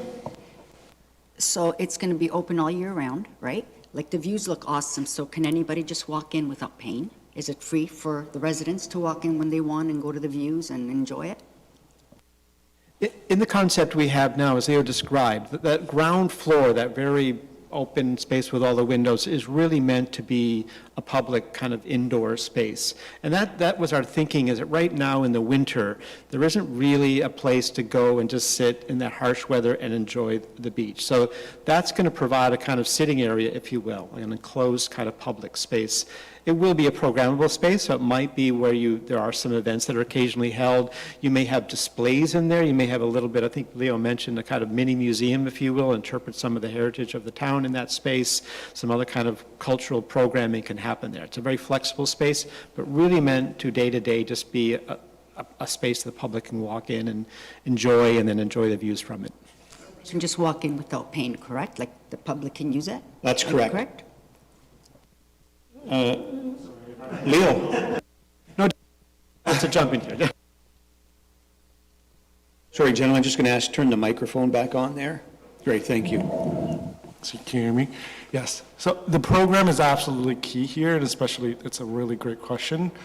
Right now, the ground floor is conceived to be as, what we call the living room, as public as possible.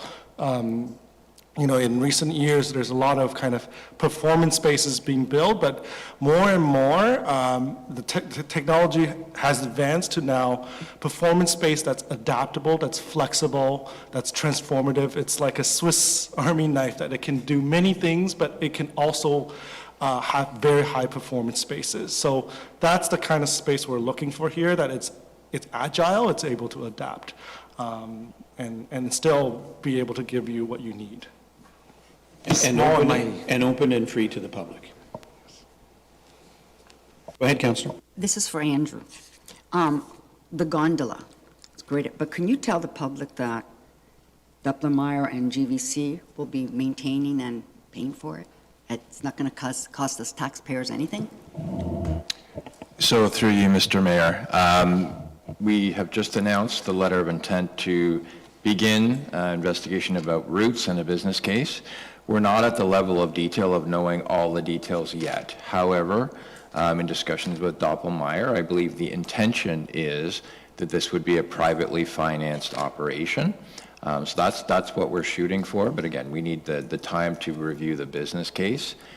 We haven't got to the detail of whether they would design, build, own, operate. That is certainly an option. Again, but let's let the work take its course and give these gentlemen behind me the opportunity to come up with what they recommend as the best approach. Thank you, Councillor. So just to be clear for the public, because I'm sure in 5 minutes from now it'll be, oh, the town's paying for a gondola. We are looking at the business case. We're working with the best of the best in this industry, just as we are working with the best of the best with urban strategies to ensure that we come up with the best plan for the residents of Wasaga Beach and the taxpayers of Wasaga Beach. All right, now going to Councillor Eagle. Thank you, and through your worship, thank you very much for these proposals. It's incredibly exciting. And I know we've spoken a lot on the DARD, but I had notes on it because I was ecstatic, Leo, when I saw that presentation, really. And the big thing that jumped out at me is that view. Optimizing that view across our bay is incredible. And people I know travel worldwide to see that sunset that we have 24/7, 365 days of the year. So to have that alone optimized on is huge in such a beautiful, beautiful venue.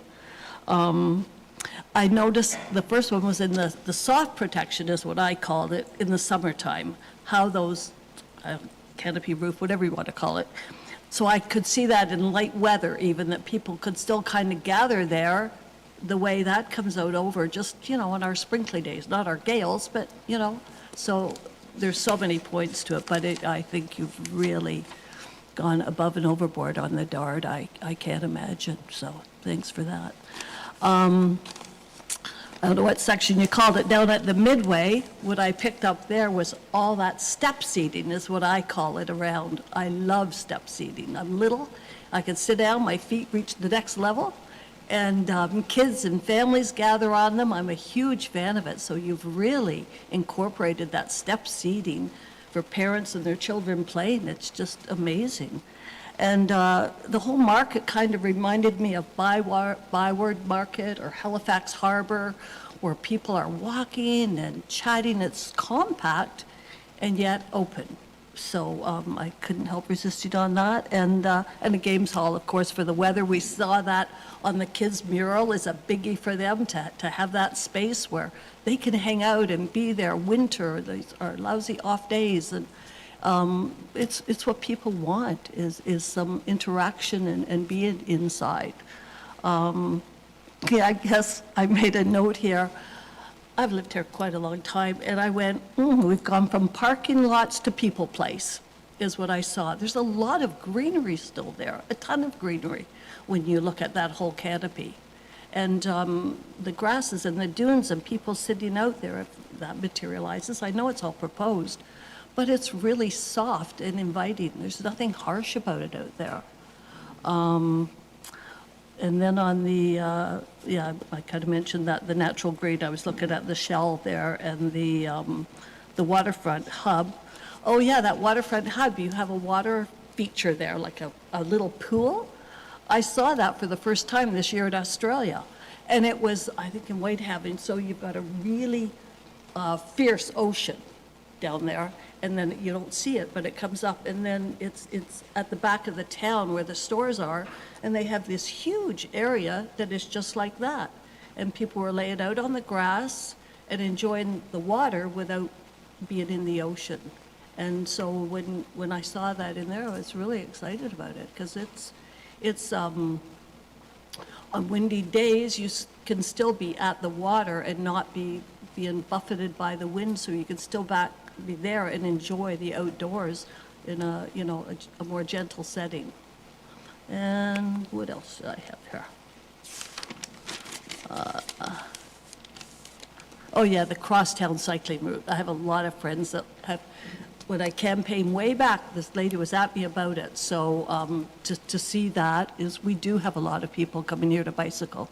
And so that's really important, I agree. And the visitors, so I'm just going to wrap it up that we've talked a lot about visitors, but I really, really focus on the residents and the families. Of course, I have grandchildren and that have come here, and I've been lucky in my environment. But I'd have people complain to me, our kids don't come visit me. I said, well, this we will have. Your kids will come visit you. Your families and friends will want to come here. We have something for them. So thank you very much. Thank you, Councillor. Any comments from staff? Sandra? Through you, Your Worship, I just wanted to say to your comment, Councillor Ego, about, a place for people down at the beachfront. And for members of the public, I know that council's familiar, but, one of the interesting learnings that has come out of this process, certainly for myself, has been that 42% of the land in the main end has been dedicated to vehicles, to surface area parking, 25% of that on the point and 15% in beach area too. So just the massive amount of land that is currently dedicated to cars. It's just been, it is fascinating, and I wanted to share that statistic with everybody. And so the plan here is to reduce that, go up, of course, with cars and parking, but reduce that land mass of parking and make that more green and healthy for our ecosystem, our plovers, and everything else. So that's great. Okay, Deputy Mayor Snell. Thank you, Your Worship, through you. Wow. Very, very, very impressive to go from, sketches to solid renderings of concept. Congratulations to your team. You've done a tremendous amount of work that's clearly shown, and to our staff as well, in getting us to this point, and a huge appreciation to the province for funding this process, because, we are very, very blessed to be starting this vision with such detailed design and a detailed process, and being able to pull in all of the experts that you have to leave no stone unturned in terms of creating the very best plan for our residents and future visitors.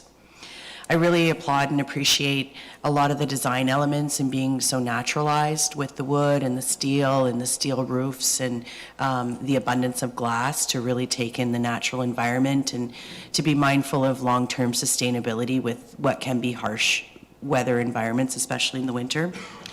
And I just want to recognize too that, as you mentioned, one of the key anchors in the plan is Festival Square, and how beautiful that is going to be for our staff to be able to program and to be able to activate and become a magnet for people, residents, visitors to gather, and to recognize that Sunray is paying for that. So again, we've already brought so many great partners to this process, even at its elementary stage. So again, thank you to Sunray for that. I think also too, what I heard when you got to the Arts Hub and to the Games Room area is really attractive investment opportunity potentially from the private sector. All I heard in my head was ding, ding, ding, ding, ding, because when you have that many people clustered and brought to an area for so many different reasons, that's just naturally going to be such a successful element, I feel.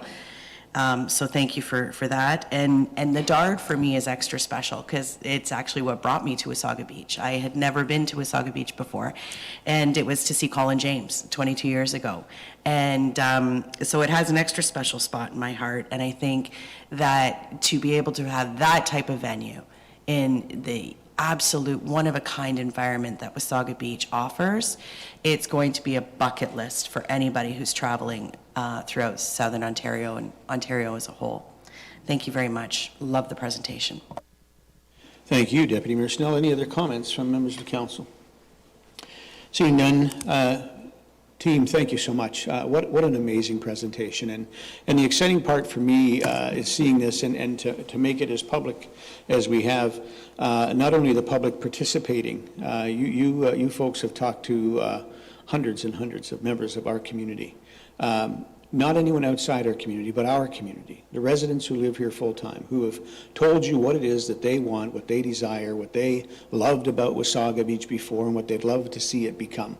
And you've taken that to heart, you've taken it back to the drawing board, and you've come back with a few different reiterations, if you will, and then we get to see today, still not the final, but a project that is just outstanding and exciting, and has so much for so many, including the folks who visit our community on a regular basis. You know, we've had quite a few concerts and whatnot this year, and I get the honor and privilege to get up on stage and thank everyone for being there. And I always ask the question, how many people are visiting Wasaga Beach? And what I can tell you is often it's 50-50 at best. Residents attending these events versus visitors. And the last couple have been probably 75% or more at these concerts are our full-time residents, people who live here, who pay taxes here, who eat in restaurants here, who have their doctors, their dentists, their lawyers. You know, they buy their products here, anything they can. And the rest they go outside of town for because they have to, not because they want to. And this is helping us to create a complete community where we don't have to leave this community, not to go to school, not to shop for anything we may desire unless it's something real specialty, and create a complete community where we can all gather together in so many places to celebrate not just our community, but who we are as Wasaga Beachers. And this is extremely exciting. You know, I've been here 61 years, and I've seen some really exciting, fun times in Wasaga Beach, and I've enjoyed a few of those. Maybe a couple at the Dard that I remember, or maybe don't remember. But you know, I can think back and reminisce about you know, the owners of the Dard that I can remember as far back, which was, you know, Jack and Mary Timlock, who just did such a phenomenal job in making that location, that place, a special spot, not just throughout Simcoe County, but throughout the province of Ontario. People come there from all over the world, for that matter, to see bands and to dances and stuff. And then, of course, 18 years with a very good close friend of mine, Rick and Michelle Sipe, who you know, changed it up a bit, and modernized it, and you know, brought in, you know, maybe some more modern things, and great Canadian bands, and you know, the Dard became known upstairs as the hot spot, where people traveled from all over, again, the country and some from the world, to see, you know, really great Canadian bands and productions there.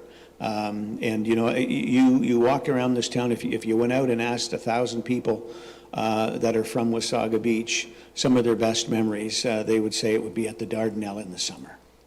And so, you know, to see that new building, although it is quite different than what was there, but that's evolution. It is going to be, no doubt in my mind, an anchor again in this community that the Dard has been for over 100 years. And I can't stress enough how grateful I am that concept is the concept that you folks are bringing forward. And then add the Marriott Hotel, which is kind of going to be the Windjammer, if you will, or the Capstan Inn, the biggest building down there that is going to put bums in beds. And you know, then to look throughout this whole plan, and it's focused on putting bums in beds and people in seats in restaurants, in the theater, which is only going to enhance and make our local businesses, not just in this area.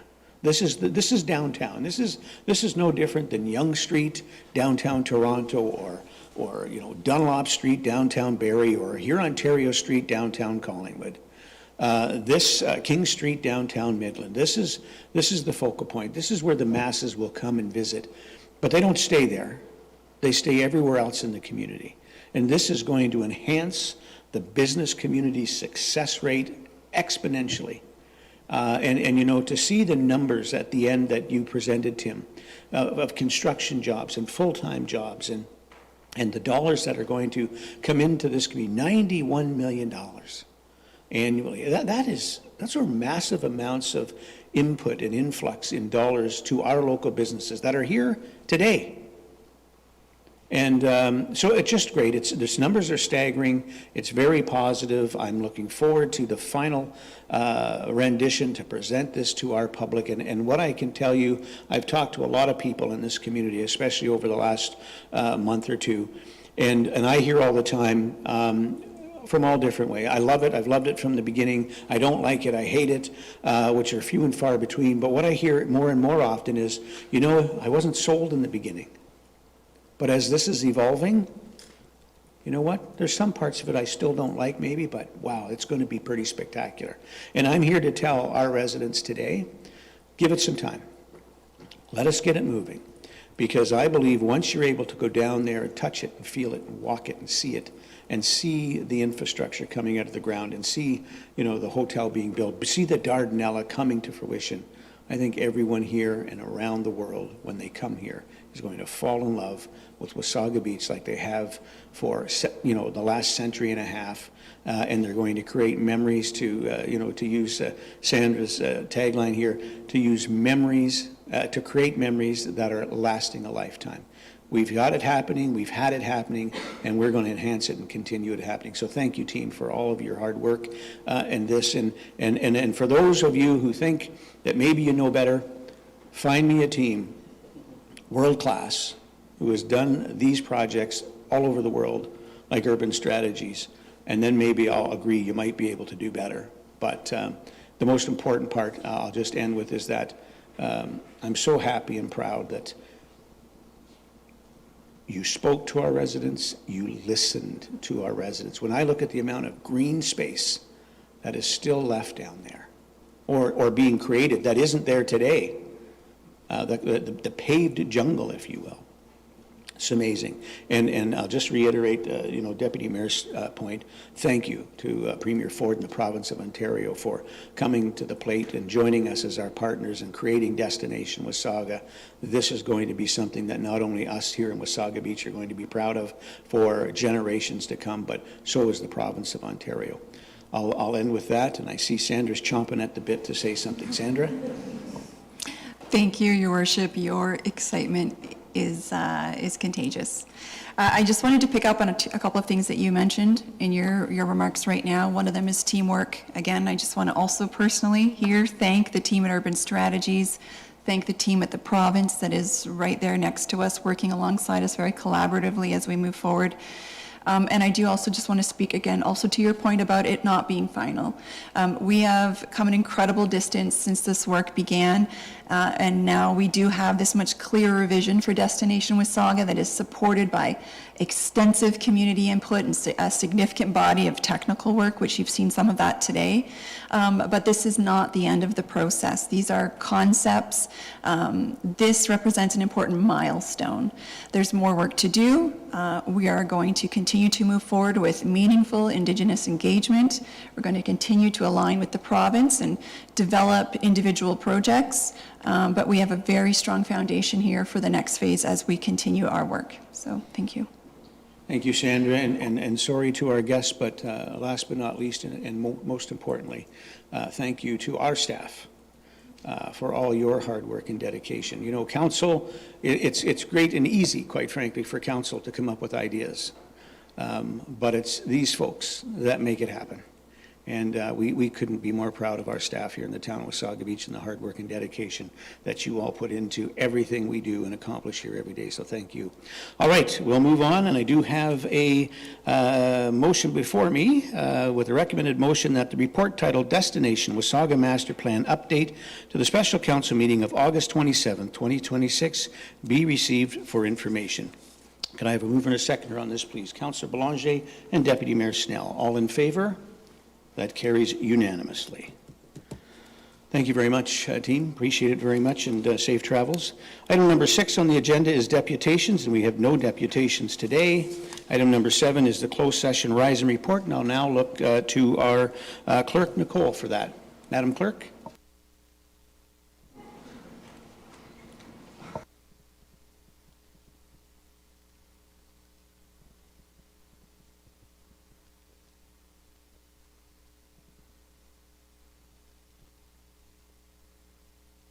Thank you, Your Worship. Just allow the crowd to disperse there. Council entered closed session at 10:04 a.m. to discuss the following matter. Item 6.2.1, Destination Wasaga Initiative, in accordance with Section 239(2)K of the Municipal Act. As a result of that meeting and discussion, the CAO provided members of the public with an update on that initiative, and the following motion is before Council for consideration. That the mayor and clerk be authorized to execute the letter of intent for the development of a gondola at Wasaga Beach with Doppelmayr Canada Limited. If we can get a mover and a seconder, Your Worship. Thank you, Madam Clerk. You've heard the question. Mover and a seconder, Councillor Timms and Councillor Ego. All in favor? That carries unanimously.